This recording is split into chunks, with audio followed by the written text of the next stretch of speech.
இன்றைய அன்றாட தியான வார்த்தையில் பெலனானவர் யார்? நமக்கு பெலனானவர் பார்ப்போம் வசனத்தை.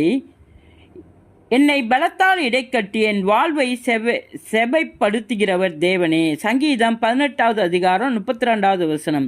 சோர்ந்து போகிறவனுக்கு அவர் பலன் கொடுத்து சத்துவம் இல்லாதவனுக்கு சத்துவத்தை பெருக பண்ணுகிறார். ஏசாயா 40வது அதிகாரம் 29வது வசனம்.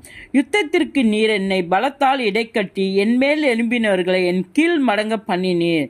சங்கீதம் 18வது அதிகாரம் 39வது வசனம். கர்த்தர் என் பெலனும் என் கேடகுமாயிருக்கிறார். என் இருதயம் அவரை நம்பி இருந்தது. நான் சகாயம் பெற்றேன், ஆகையால் என் இருதயம் களி கூறுகிறது. என் பாட்டினால் அவரை துதிப்பேன். சங்கீதம் 28வது அதிகாரம் 7வது வசனம். கர்த்தர் தமது ஜனத்திற்கு பெலன் கொடுப்பார். கர்த்தர் தம்முடைய ஜனத்திற்கு சமாதானம் அள்ளி அவரை ஆசீர்வதிப்பார். சங்கீதம் 29வது அதிகாரம் 11வது வசனம். தேவன் நமக்கு அடைக்கலமும் பெலமும் ஆபத்து காலத்தில் அனுகூலமான துணையும் ஆனவர். சங்கீதம் 46வது அதிகாரம் 1வது வசனம்.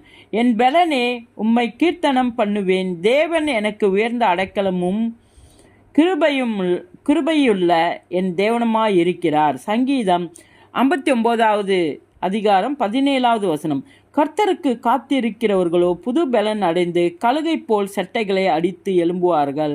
அவர்கள் ஓடினாலும் இளைப்படையார்கள், நடந்தாலும் சோர்ந்து போகார்கள். ஏசாயா 40வது அதிகாரம் 31வது வசனம்.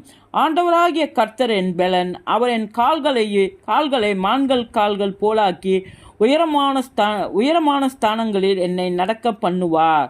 ஆபக்கூக் 3வது அதிகாரம் 19வது வசனம். பலவீனத்தில் பலம் கொண்டார்கள், யுத்தத்தில் வல்லவரானார்கள், அந்நியருடைய சேனைகளை முறியடித்தார்கள்.